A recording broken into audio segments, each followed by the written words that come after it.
And then in the middle of December, Tony was able to get the cross-country Olympic trials to telemark, but he needed to get lodging. So he literally kicked out all of the holiday guests who had reservations and just said, you don't have a room. And I got a room, all the skiers had a room. I mean, it was a really great About time. So 3 weeks, 4 weeks into this, I see Tom Aller and Tony Wise come in. The recreation desk was right in the corner, just as you came through the front doors. And Tom and Tony were on their way down the steps, and then they went around the lobby bar, and they're coming right at me, and there's nobody around, and I'm going, oh man, I couldn't have gotten in trouble already. So But, I also was on my way to Alaska. We I- could have split went. the gas. Because all these fishermen were making money. So I hitchhiked up. I left. I got back from went to Europe for 3 months. The end of 1980, got back, Minneapolis, had no money, woke up New Year's Day, 1981, to hitchhike up to Casson Days and find work, some on Ski Hill.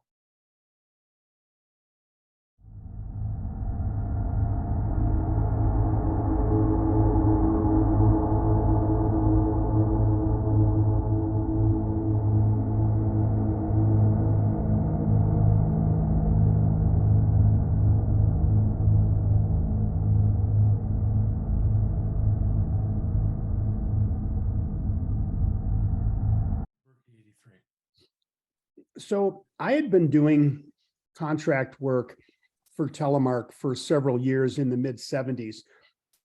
And when I was going to college from 70 to 74, I did work for a PR agency, Joan Collins Publicity in Madison, and I helped her write news releases, and Telemark was one of her clients.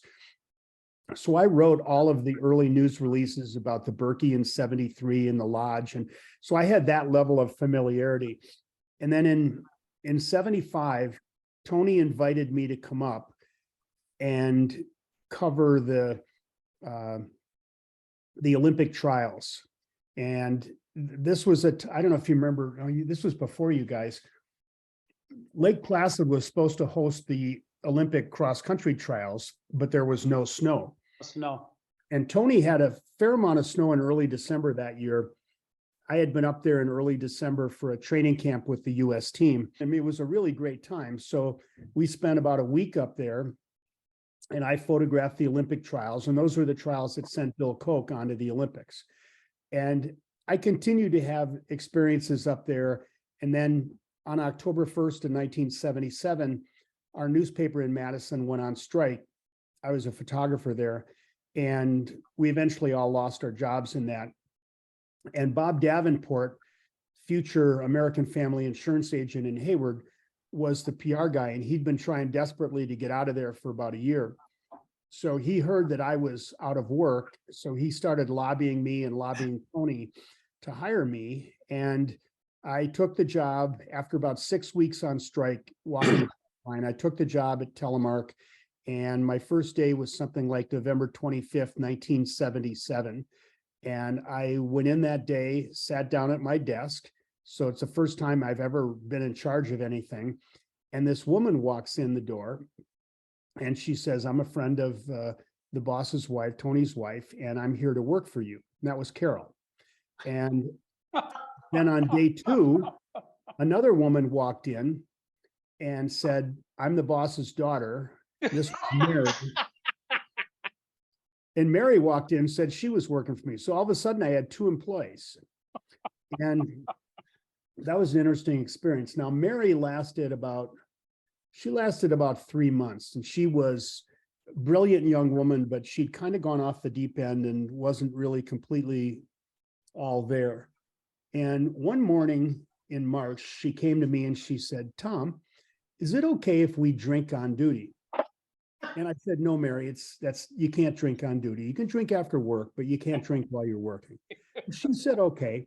And then we were all in this single office together, and a few minutes later, and I look over and she'd opened, this is what really made it bad. she opened one of my beers. And she popped a beer at 9 a.m. and I said, Mary, that's all. You're fired. And she immediately went, and you guys, this will mean something to you. She immediately went and filed for unemployment. Well, it's Wisconsin. Yeah, but Why it's not. not? Tony. You didn't file for unemployment with Tony. He just didn't believe in it. So, but he was fine. He supported me on it. But that was my introduction in 1977. Wow. Before Mike talks, what was the first time you met Tony?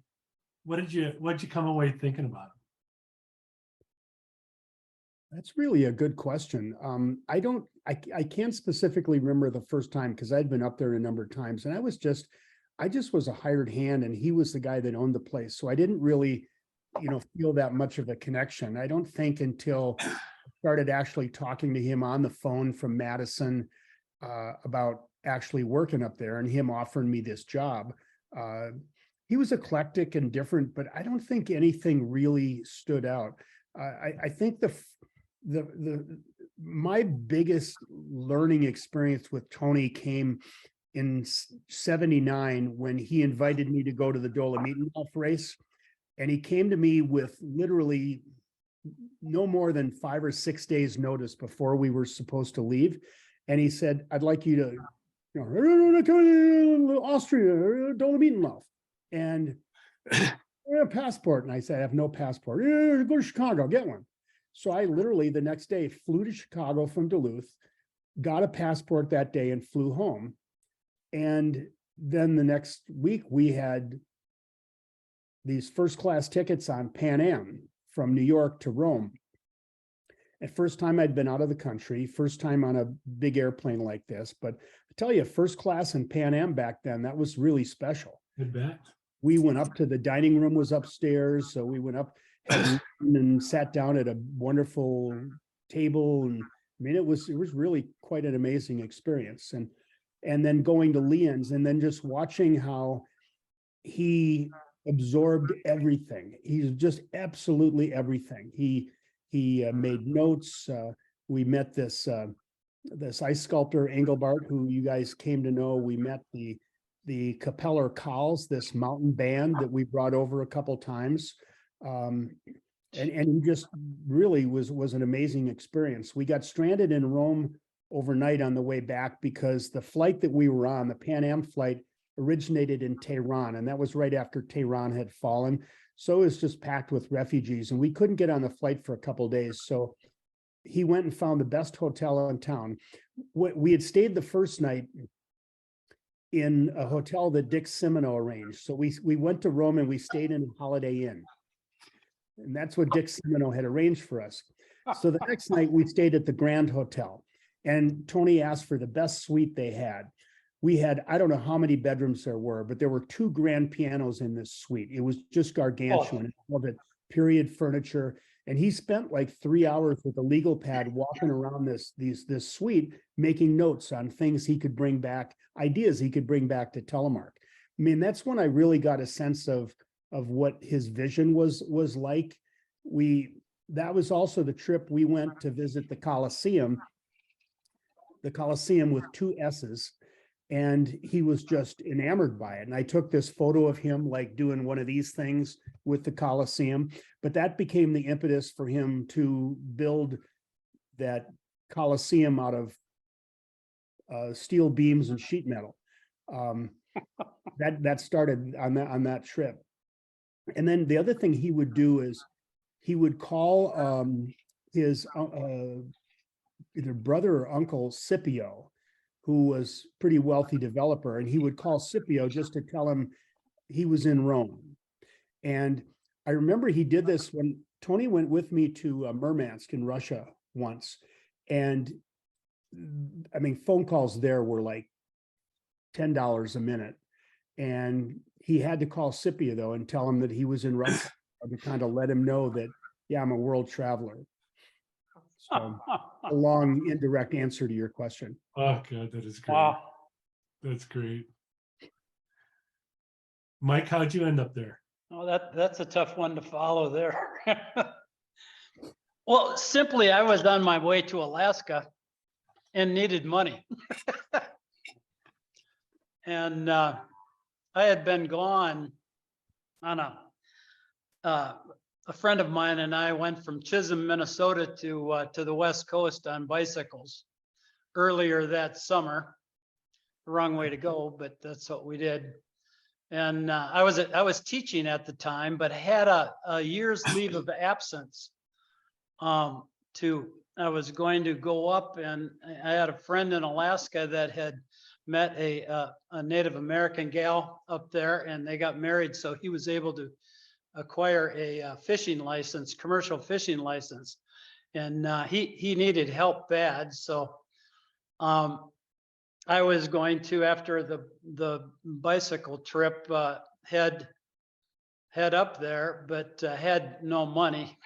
So I had a friend in Hayward here and stopped, and we came up to Telmark to have dinner and noticed that the Coliseum was under construction and scheduled to be open in the fall, and thought, oh, well, on my way, I'll just stop in for a few weeks, gather up some cash and continue on in my little 73 Honda Civic that I was gonna drive up the Alcan.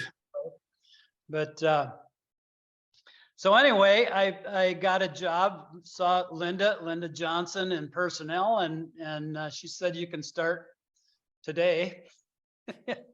And you're working for Paul Gilbert in the recreation department. And so I started hauling canoes and worked for started meeting people and what have you, and worked for about 3 weeks, maybe a month. And if I remember right, this was late August into September. Conventions were starting to come in, and but Tony went, come on, we'll buy you lunch. So we went up to the restaurant, and he said, you're going to be the ski area manager. Well, I can ski. Cross country ski, and I can ski downhill. But I've never been a ski area manager and know nothing about it. He said, you'll be fine. You'll be fine. We've got good people. You'll be fine. So I went, well, this could be an interesting ride. So I decided to stay and got involved. And that's the year that we came from the temporary base chalet and moved up the hill and moved into the Coliseum. And Tom, who is the Oom-Pah-Pah band that we got from northern Minnesota? Well, some of those were actually locals, but I want to ask you another question first. Did you follow John Bauer? Yes. Yeah, that's what I thought. So yeah, easy shoes to fill there. yeah, interesting. He was another one of those National Guard people. Yep. Tony had gotten the whole Guard thing started and got all of his employees in the Guard, and then realized he was always losing employees to the Guard. Sure. Well, like Jerry Berard, who went on to become the general. So those were the Ratnicks, and well, weren't the Ratnicks down in the original base chalet? yes, We got another group out of northern Minnesota. yeah, I don't In the remember. bar in the Coliseum. Yes, that's right. I don't remember. I'll ask Carol later. Or you can ask Francis. Well, okay. I hear from her every now and then. She's still around. What were those events you ran in the summer? Those it was a takeoff on a TV style event. The Well, American Classic. Oh, the ski club. No, it was the American Challenge, the National Challenge of the Super Clubs. American Challenge. They couldn't be just the challenge. It had to be at least countrywide. Mhm. We needed something in the middle of the summer to fill, and that's when I was working in sales after I almost got fired from Historyland. It was within minutes, and Jack Reed rescued me. But the funniest part of moving up here is I had no place to stay. I mean, I was literally on my way to Alaska, and Tony's put him up in the hostel, in the youth hostel. Well, you remember the Cubans. Cuba. Yeah. So Angela. the Cubans and I lived in the youth hostel for about a month. But they did put me up in the women's side, and just about everything that I had got stolen or pilfered through at one point or another. They just kept coming back. But yeah, so you know, my first assignment with the Birkie was buses, and then I got kind of involved in the timing.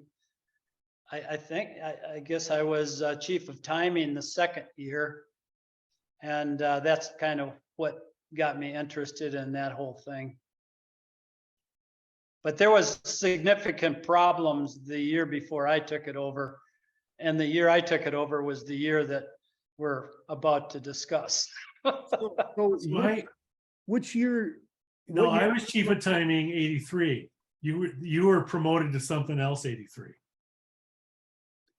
You were chief of race 83.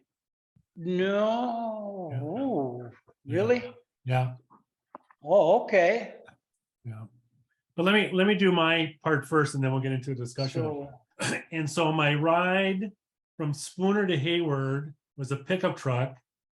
And I'm telling this guy, I'm heading up there looking for a guy. He goes, you should talk to my brother. He just fired his last waiter this morning. And that was Barney Morgan. oh, And he had just fired Will Hatcher because Will partied so much New Year's Eve, he didn't show up for the skier breakfast New Year's Day morning. So he fired him. So they dropped me off in Hayward. Next car picks me up, it's a Cadillac. There's two older people in it and a young girl in the middle of the front bench seat. And I'm in the back and I'm telling the same story.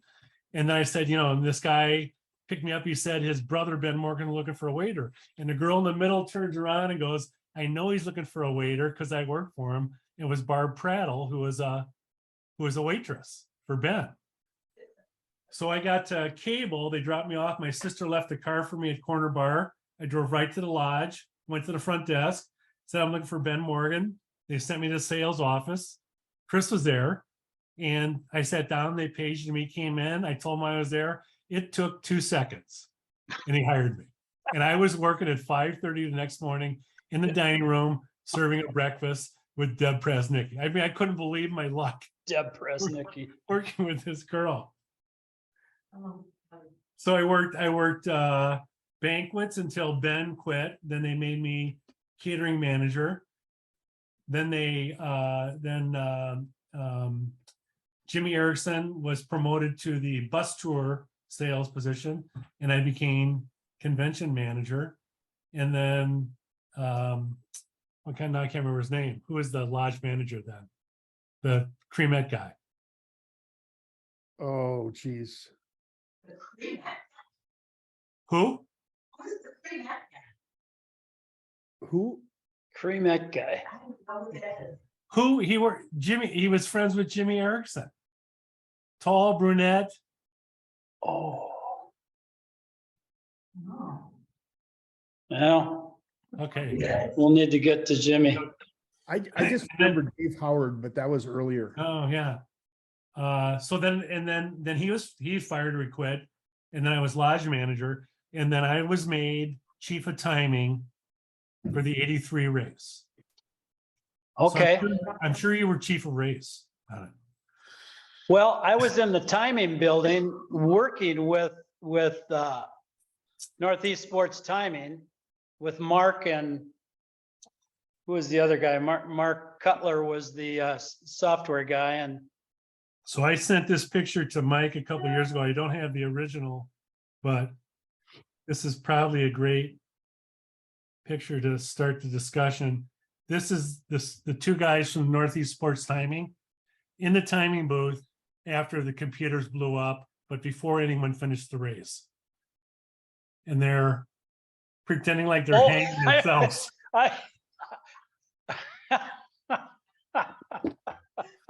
So I'll just start talking about it. And then I think the best thing is you guys just break in anytime with a question or, a story.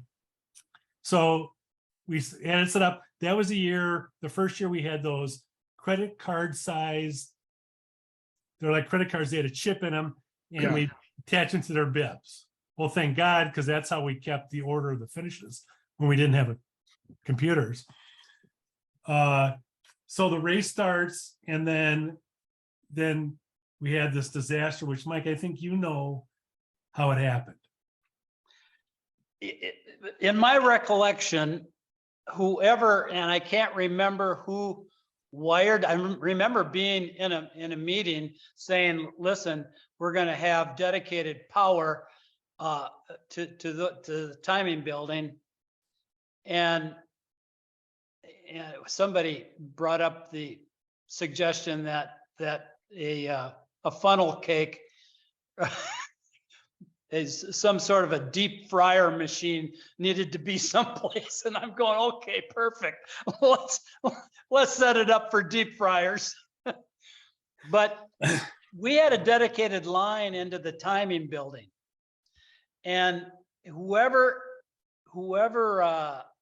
wired the announcing building wired it reverse the ground. And then somebody, and I can't remember why, but somebody hooked an extension cord from one building to the next, which then followed that extension cord and threw 240 or 220 volts through the whole timing building. And I was up by the timers, and you could just see it going right through through the timers to the computers, and we were down and everything smelled in 15 seconds. Walked out of the timing building, and the cord that was between the buildings had melted right down to the ground. So that's my recollection. The rest of it is hazy for me, because that's exactly when we started Cooper Sports Timing. The next day, I had borrowed this timer that calculated time. What was that called, that machine? It wasn't a Chronomix. It was another brand, but it calculated start times and finish times. So I had this thing, and late that night, basically time enough for me to drive from here to Ishpeming. And Chris, Thank God. there's a whole nother story there, but that was going to be our first paid event. Wasn't that the finish line where people were going both ways? I got to the finish line, and for one thing, Tom, you know that the junior national championships are one of the most difficult to time that there is. And I got to the finish line after driving all night directly to the finish line, and there are skiers literally going both directions. I had no flipping clue what was going on. I put the timer on the table and started timing everything that crossed the finish line one way or another. Oh my God. So that was Sunday. Did not realize that the timer had taken this voltage shock and was not calculating time correctly. And Lars, I believe it was it Lars Nordang, Tom, up in Ishpeming? Lars Lars Kindem? I thought it was Lars Nordang. Was he from Ishpeming? Yeah. Then I'm not sure. Lars Kindem was from the cities, but he was a technical delegate type person. No, Lars Nordang up there just kind of ran the whole, he did everything up there. He basically ran everything, but he and I then spent the next whole night. Now I'm without sleep. The next whole night, hand calculating times. I didn't know that. So 2 disasters in a row. Night.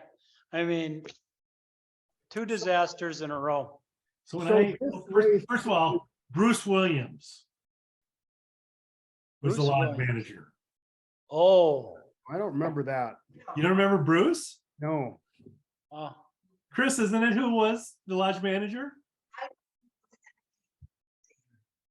What was his wife's name? She was a waitress in the gourmet room. Whoa. I don't. Holy cow, you guys are old. Well, What does that mean, though? so I just realized that my Birkie fever only goes up through 82. Yeah, Right, yeah, we were just looking at the other night. But this race, it finished at telemark. Yeah. Oh. So help me on this. We had a guy one year, an Iranian guy, Kavian Gahadarakshan.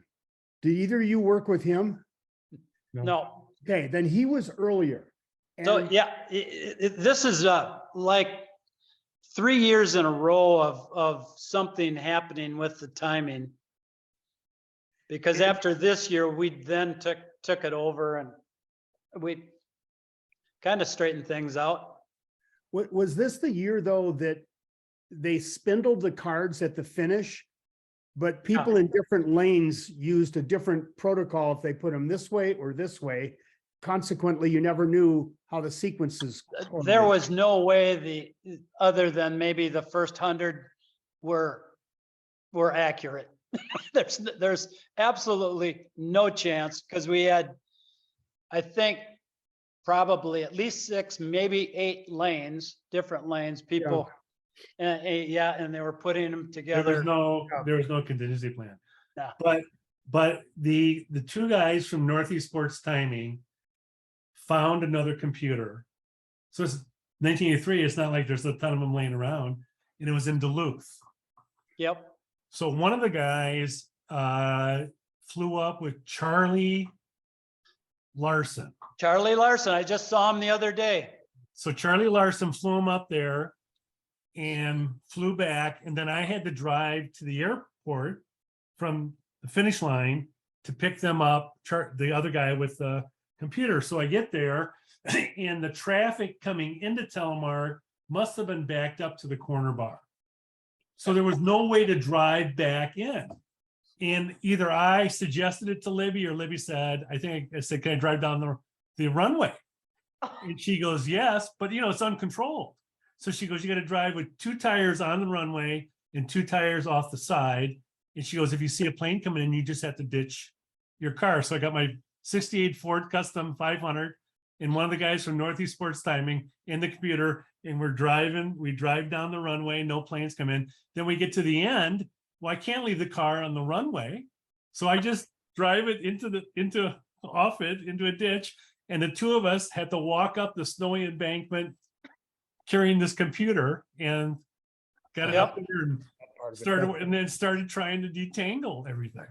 I'm surprised she even let you do that, man. She was a beast. Oh, yeah. It was very exciting.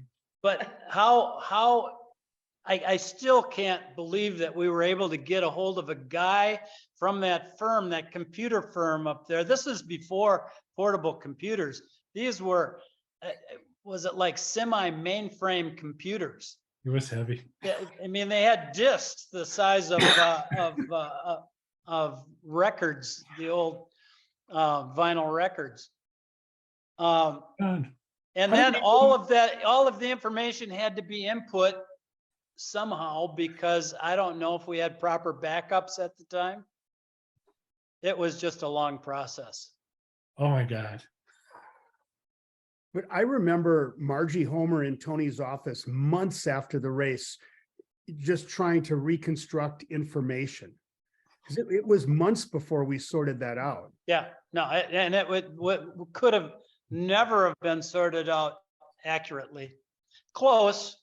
I mean, you know, when those chutes would fill up, there'd probably be 40 skiers. So you were within 40 or 50.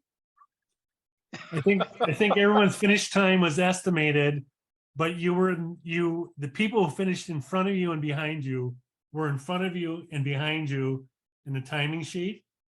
But Yeah, maybe the guy 2 in front of you was 3 lanes over. He might have finished 5 minutes earlier, but we just kind of punted. yeah. So during the race, right, I mean, not long after the computer blow up problem, I went over to you. You were there. I think you were there in the announcing building, and I had to get something, some piece of information or whatever, and a guy came in and asked you guys to say, okay, could you get 1325 here? I've got his ski pole. And they announced for this guy to Oh, come. this was the fight. What? This was the fight. Yes. What was this? This was a total setup. I Total was, setup. yeah, the guy said, come, announced for this guy to come and pick up his ski pole. And he, oh no, I have it wrong. The guy that stole his ski pole, he got his number and asked you guys to ask him to come up, that he needed to talk to him. And he came to the back door open, and planted a haymaker on this guy and went right backwards down the steps onto the snow. Yeah, that happened. We should have had Graves on this call. He would have loved that because he was in the booth that year. I just happened to be there, and I'm so rattled of what's going on. I went, I can't believe I just saw that happen. Yeah, that really happened. That was freaking amazing. The guy had fallen on the bottom of Rosie's Hill, broke a ski pole, stuck his poles in the ground, and a guy that had broken a ski pole skied by and grabbed one of his poles. Holy stole it, cow. And then he only had one. Yeah. But he remembered his bib number. Oh yeah. Oh yeah. What a great story that is. I'm glad you remembered that one. That was a real highlight. But for me, it was like, what else? I mean, what else could there be? Were you just a photographer at those events, Tom, or? No, I was running the whole media operation. Yeah. So I had a team of photographers, and then I helped with the PA. I mean, I did all of that stuff because that was well on. I mean, I'd been there I've been there 5 or 6 years at that point on staff. So no, I was doing all of that stuff. So like on any given year, as the winners coming across the finish line, where are you and what are you doing at that point? Probably usually in the announce booth, I think, because I had photographers, so I wasn't really photographing it much. So I was probably in the announce booth. like my memories, like just thinking back on it now, I mean, I did spend a lot of time in there with Graves. Yeah. Like this was probably before you guys, actually, maybe in 80, because 81 was the one that got canceled.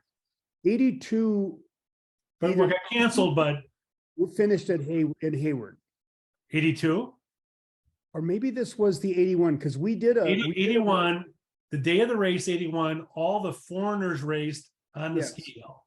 Right. we did one at Hayward. But And then there- that night was a snowstorm, and then 2 weeks later was the Birkie. I want to look this up. This one is in the book, but there were a lot of late entries from that we didn't know. And there was this one really good guy from Norway in 1980. So we were finishing in Historyland, and there's a bib number coming up to the finish as the winner, and he wasn't on our list. We didn't have his name. And I remember Graves calling it out. And here comes our winner, and right behind him, Bjorn Arvnes. And we had no idea who the race winner was. And it was Arstead. And we just had no idea who it was. Because of improper reporting of the information, or was he abandoned? He'd come in. No, it wasn't abandoned. He'd come in like the night before, and no one had ever gotten that data to us. And I'm sure we were working at that point. I'm sure we're working off of hard copies, not a digital screen. Yeah. And we just didn't know who it was. And, you know, nor did we know. I mean, you couldn't really follow the race at that point. Today, you know, everybody knows what's going on. But back then, we had no way of knowing who was in the lead. It was just all what. So these two guys just show up and you only have one name. Well, we had a lot of names. We just didn't have the winner's name. And then there was another year. Do you guys remember Harry Thibodeau from the radio station? Fleekberg has fallen.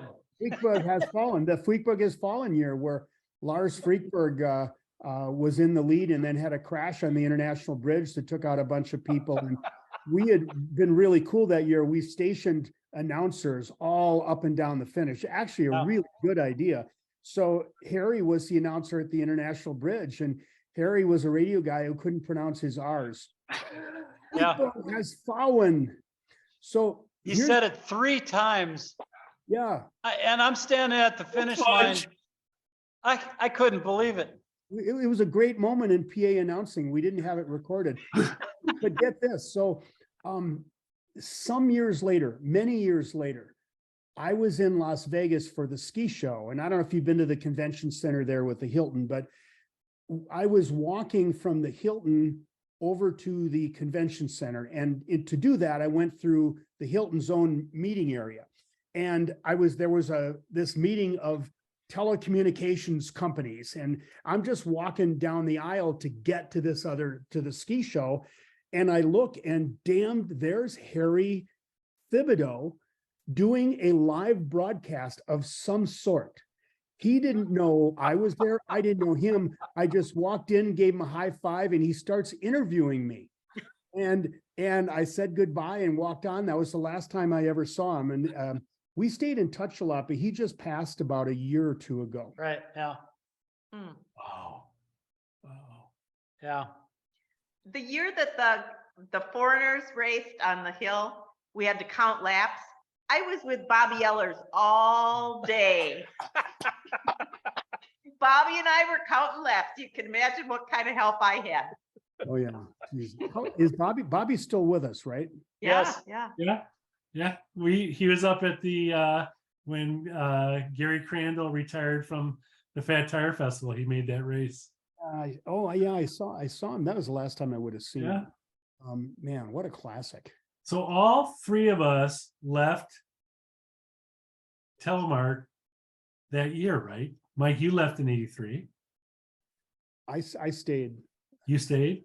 Yeah. Yeah, I stayed, and we pursued the timing after that, but then worked the Lumberjack Championships and the Birkies after that. As a vendor. Yes. Were you still employed at As Telemark? a contractor. Okay. So I left. A prepaid contractor. I got fired by the court-appointed managers at Telemark the week after the race, and then both of my parents died when I was in high school. So that summer, whatever pittance they had left got split up between all of us, and I got $25,000 in May. So I'm not working. I got $25,000.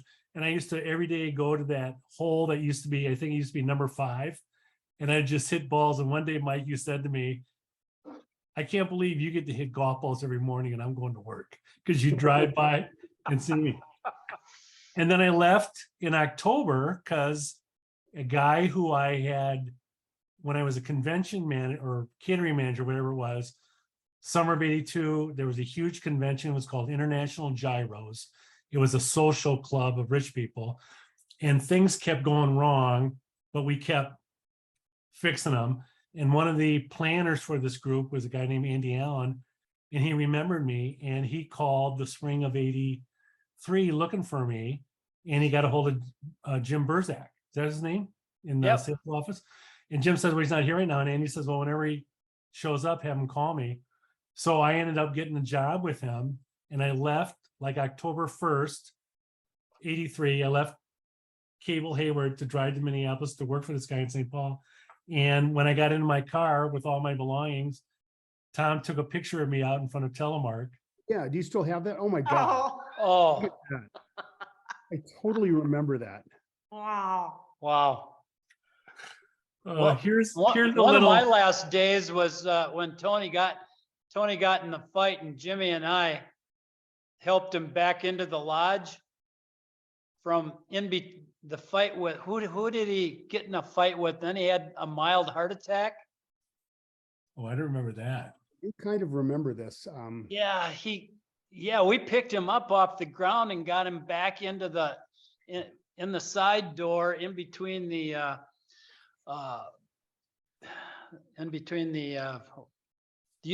hostel, the path, that goes, Yeah. that used to go from the hostel to the lodge. Right outside of that door is where they had the fisticuffs.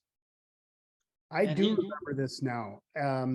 And he was gone then. He was hospitalized for some time. Yeah, And that's when Tom Aller kind of took over right. and things started to run really well. And then when Tony came back, it was. You're a big talker now that Tony's gone. Oh, Yeah. it was quite true. Then I think that's when Tom decided to move on. Is he still alive? Yes, He is. We saw them this summer, Tom and Lynn. Oh, you saw him. I saw him Oh. a couple of years ago, but Are they in Newcastle still? Is that Wyoming? Yeah. Yeah. But they travel in a motorhome most of the year. So he's got to be in his 80s, doesn't he? Yes. yeah, I went to Europe with them once and they didn't have a whole lot of experience in Europe. no. It's I can imagine. Really fascinating to watch them try to come to a determination on what something meant in German. And I remember one in particular, like in Switzerland, Einstück or is like a piece or it's like first floor. And they thought there were different degrees of beer or alcohol you could get at these different levels. I have no idea how they could have come up with something like that, but they were always trying to figure that out. And Lynn is his wife? Ben, yeah. Yeah, he did a really good job. And then Tony came back and things were running a little bit too slow. Oh, man. Well, listen, I've got to run down and meet a client Wow. Still working. in Hayward. Yes, I sold a Big Buddy heater for $100. Let me show you a couple pictures. And and he's then an we'll- ice fisherman. we'll wrap it up. So this must have been like one of the tour events that Tony had. Either the swimming race, this obviously in the swimming race, maybe the bicycle race. Aren't those the two guys from Northeast Sports Timing? Yep, Cutler. God, I can't think of the other guy's name. Got it here. Now, is this the same Ken one? and Mark Cutler and Ken. Ken, yes. Ken. And they Yeah. still exist. Yeah. I then stole Cutler from Northeast Sports Timing, and he wrote all of the software, our initial software, He lived with us. Oh, I didn't know including that. Yeah. including he wrote between he and Lee Gerke. They wrote the first time that the Gunderson formula for calculating start times in Nordic Combined. Yeah. We were the first ones to computerize that. And Cutler wrote it. Wrote it. So this must be at a fat tire race, Wow. taking care of the porta potties the day after the race. Oh Oh, my jeez. gosh. And then I got one more here. Dan, Oh. are you writing a book or what are you writing? Oh my gosh, look at Gary. Lord. Look at, Oh, Phil my. and Sarah. What? yes. Oh, God. oh. My hair's not that color. Go back to that one again. Here, let me pin your. Who is that in the middle, in the back? Phil, Phil isn't it? Rasmussen. Rasmussen and Sarah Baldwin. Yeah. Wow. Huh. Oh my Oh. gosh. That fireplace, whose House is that? who is that? I don't know. There's nothing on the back. That's me. Yeah, I gotta put my glasses on. Yeah. That's all I got. All Oh right, my gosh. japers. Fabulous. What are you doing, Dan? Are you writing an article or what are you doing? Am I writing an article? You mean because of this? Yeah. No, I don't think so. I'm not much of a writer, but I'm gonna take this and make something for the, so the Birkie has something for it. Okay, that's cool. Can you lean So- in more, Chris, so we can get a good look at your beautiful face? You went the wrong way. There you go. So I've got a question for you guys, and then I have to leave. Around that time, in that, Shelley Milford asked this question. We stamped bibs with a star. Just a stamp on the bib with a star. And they can't figure out why we did that. Means nothing to me. I Wow. thought about this. At first, I thought it had something to do with lane assignments, but I think the concept that somebody put forward about it being for the bus. Yeah, Did you charge for the bus and that was your bus ticket? that's what I'm thinking. It seems was. makes more Yeah. sense to me, but I think couldn't that's read. what we say. I mean, Yeah. nobody's going to know the difference. We are the keepers of the history. Let's just unite on this and say, Tony charged for the bus and that was your bus ticket. Perfect. That's Before what you I- go, Tom, can you tell the story about the time it was a cross-country race and they were running them through the Coliseum and Oh. Tony saw a black guy and wanted to find his wife. He was, Yeah, go ahead, tell the story.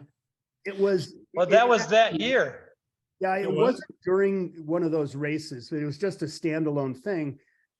We had some kind of a race going down and the finish line was down by the base of the Valhalla lift. And Tony comes running in, grabs me, he said, "Oh, we got a campaign. Everybody's doing it. There's freaking black skiers. There's black skiers out there." And I'm thinking, Jesus, I mean, well, actually, I'm not even going to bring up the watermelon.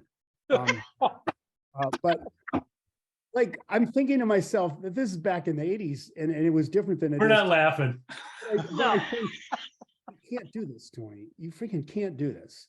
So I have to do it, so I got my camera, I went down and I took a picture of this black woman when she came across the finish. I said, "Can I photograph?" "Oh yeah, you can photograph me." And I'm photographing her.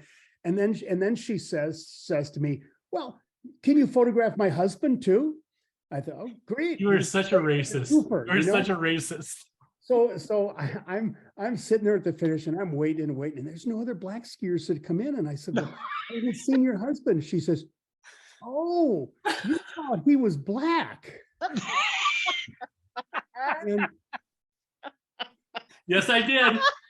the campaign in 20 saying, "Get like an Asian and we're gonna get like Something close. and it's like we're gonna do a campaign, everyone's doing it cross-country skiing. And It's a small world. it is. We never ran that campaign. Oh my Oh, gosh. That is such a Oh. great story.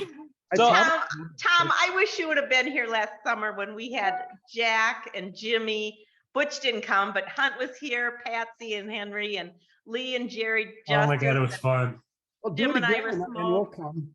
Actually, I have to make sure Carol's not listening, but find us a place up there, will you?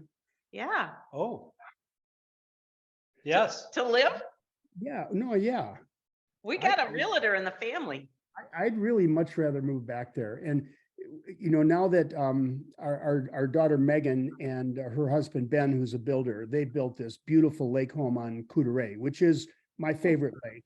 Yeah. And I just look at that's one of the places we could cash out here and we could buy in there and be clear. And Yes. Wow. Nice. Well, I can keep you sending some information your way. yeah, just keep an eye on. I mean, Carol's like maybe in 5 years kind of thing, but I'm kind of maybe in like 1, because if we did that, I could stop working.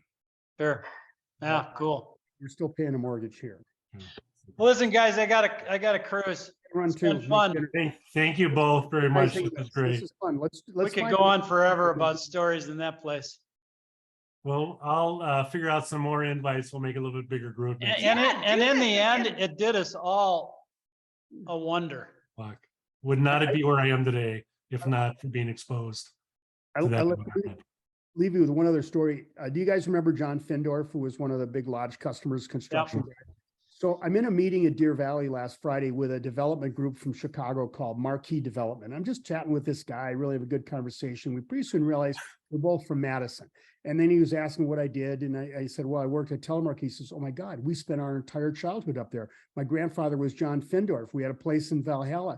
And we just started, and he's younger. He's like 52, I'm 70. So there was a big age difference, but he was a little kid when I was up there. And we just had so many stories in common about that place, about Mitro and all the things there. I mean, that was a really golden time that we were there. Yep, it was. Before Hey, I and Bob forget- Davenport worked at the lodge, Tom, didn't he? Oh yeah, he was who I succeeded. He was trying to Okay. get the hell out of there. He was PR Yeah, guy. because I started in 73. Well, do you remember Peter Graves worked there for a short time too? Oh, I didn't know that. Yeah, he did. I didn't know him when he worked there. So, well, sorry, another story. So I don't know if any of you have ever been to the Magnuson's cabin on Lake Owen on the south end. So when I went up there, I found this cabin, $150 a month, which was a lot of money at the time, but the cabin was really cute. And the dude who was a doctor or a dentist from Minneapolis said it was winterized. Well, it really wasn't. I mean, the pipes froze.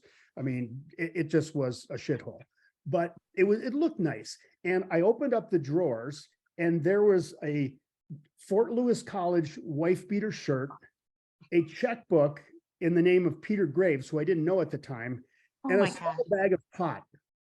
And that's how I met Peter Graves. And he lived there with his first wife. She did not like this place. And he got divorced over there. He was only there for about 6 months, but he had my job maybe a year or two before me. I didn't know that. I didn't know that. All right.